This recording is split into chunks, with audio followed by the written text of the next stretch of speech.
911, what is your emergency? Hello? Fucking hurry up, man. My girlfriend's fucking in the bathroom. She didn't breathe. I mean, like, oh my God, she's gonna die, man. Come on. Okay, come here, man, please.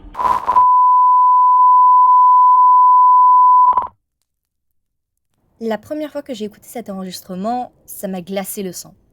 Les cris, les pleurs, la saturation de l'audio, mais surtout l'histoire derrière cet audio. Et tout rend cet appel l'un des pires que j'ai écouté, et vous allez bientôt savoir pourquoi.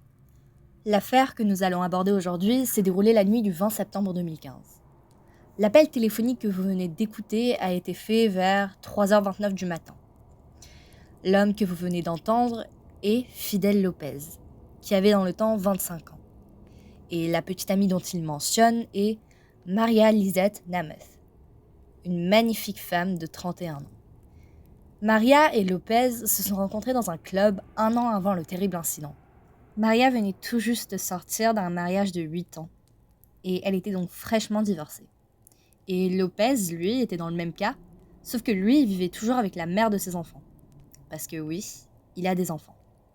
Ils ont commencé à se fréquenter de plus en plus et ils ont enfin emménagé ensemble au bout de seulement 1 an de relation car ils se pensaient sérieux et voulaient un futur ensemble.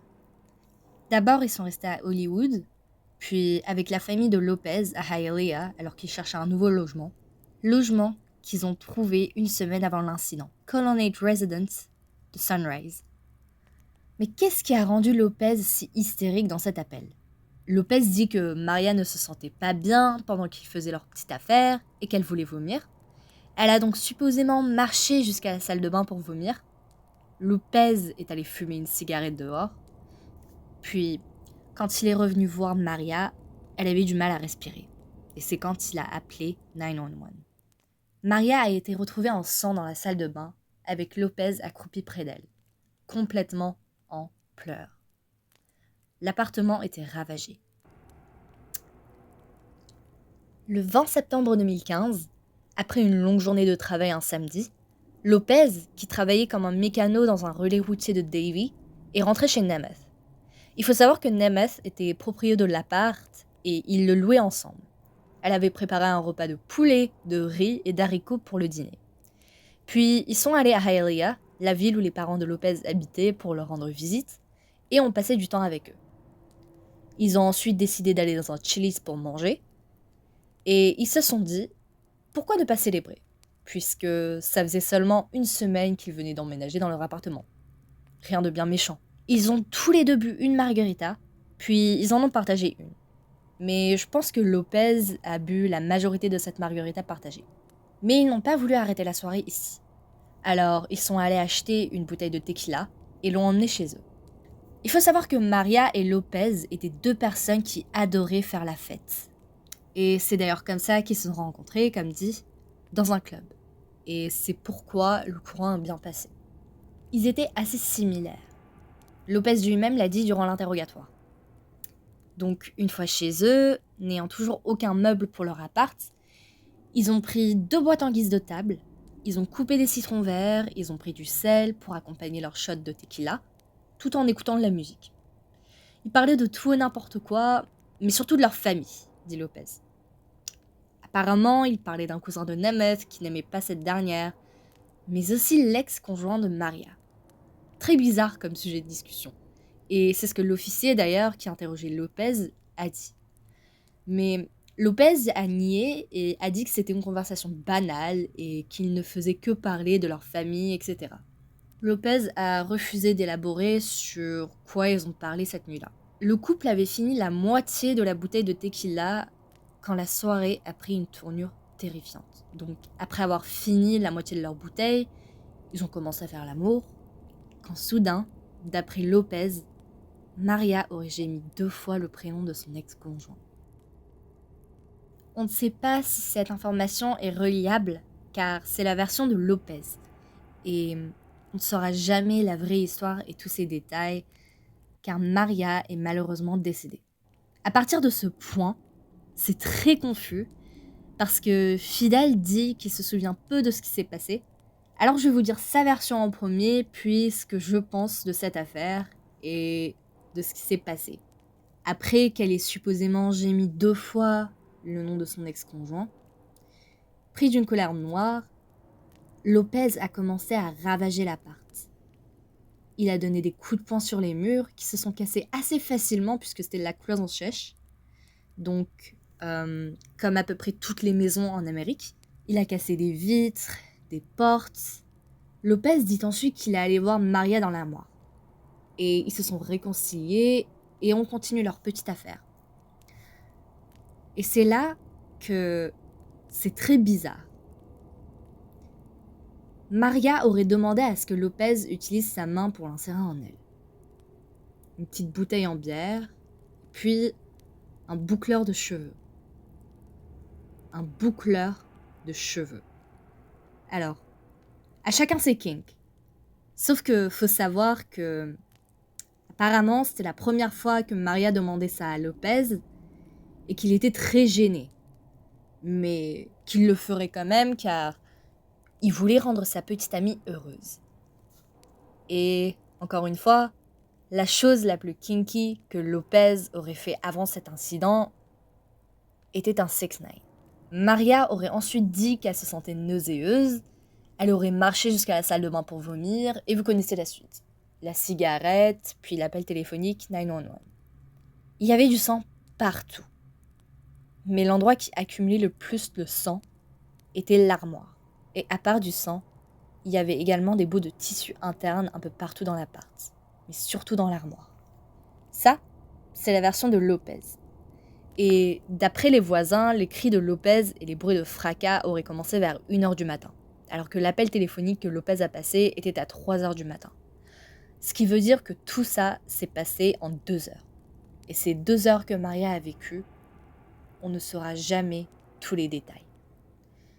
Vous l'aurez déjà compris, ce n'est pas un incident, mais un meurtre. Fidel Lopez a torturé sa petite amie et l'a tuée sous l'influence de la rage et de l'alcool. J'aimerais que vous arrêtiez de manger. Et si vous êtes sensible, je vous invite à skip jusqu'à cet endroit-là pour ne pas savoir ce qui s'est passé durant ces 2 heures. Parce que c'est très, très, très graphique. Et j'en ai vu des choses, et j'en ai lu des choses sur Internet, des meurtres, ce genre de choses-là. Et cette histoire, cet événement, me retourne l'estomac. Et si vous voulez savoir, je vous retrouve là tout de suite. Le corps de Maria était en piteux état. D'après une analyse médicale, elle avait un trauma sur l'arrière de son crâne, des marques de défense un peu partout sur son corps. Il y avait une fissure entre l'entrée de son vagin et de son anus, et c'était donc déchiré, et environ 33 cm de son estomac étaient déplacés vers l'extérieur depuis l'entrée de son vagin. Ce qui explique les tissus internes dans l'appart. C'est impossible de retirer tout ça de son corps avec seulement une bouteille de bière et un boucleur. Lopez a avoué avoir mis non seulement sa main en elle, mais aussi tout son avant-bras. Il ne faisait que dire « Mais elle le voulait, elle me disait pas d'arrêter.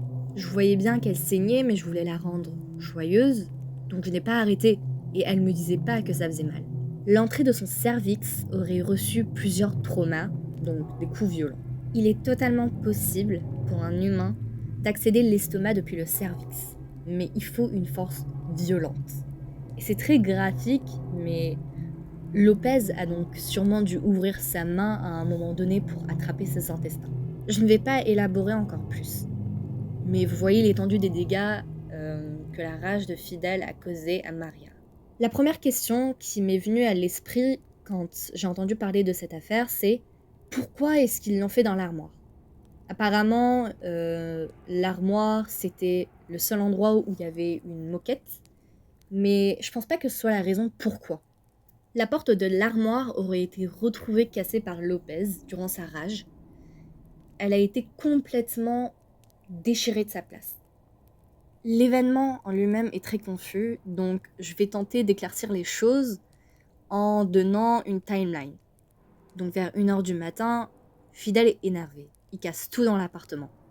Et je pense que Maria est allée se cacher dans l'armoire sous peur durant ce temps-là. Sauf que Fidel l'a suivi et a littéralement arraché la porte et l'a agressé dans l'armoire. Maria s'est défendue en vain, ce qui explique toutes les marques de défense sur son corps. Fidel l'a sûrement frappée à l'arrière de son crâne et il lui a infligé ce supplice. J'aurais aimé croire que Maria était inconsciente à cause de l'alcool et de la douleur aussi, mais elle était bel et bien consciente, du moins pour un moment, assez pour se défendre, car des voisins auraient entendu des cris de femmes. Tout ça a duré 2 heures. Lopez l'a traînée ensuite jusqu'à la salle de bain pour mettre de l'eau sur son visage pour la réveiller, mais aussi pour se laver les bras, changer son haut, un haut noir qui n'a pas été retrouvé, et d'après une source, il aurait également tenté de cacher et de nettoyer des bouts de tissu interne et l'appart du sang. Au moment où il a appelé 911, Maria était toujours en train de respirer d'après Lopez. Pourquoi ce monstre a-t-il fait ça à la femme qu'il aimait ? 2 jours avant le crime, Maria aurait avoué vouloir retourner au Pérou, son pays natal, auprès de sa mère, car elle en avait marre de ce pays, qui est donc l'Amérique. Ce qui importunait un peu Fidel, parce qu'il utilisait la voiture de Maria pour aller au travail. Et apparemment, ce sujet de conversation aurait également apparu pendant qu'il buvait le jour du crime. Et Maria, elle aurait commencé, d'après Lopez, à lui crier dessus comme une folle qu'il ne pouvait plus utiliser sa voiture.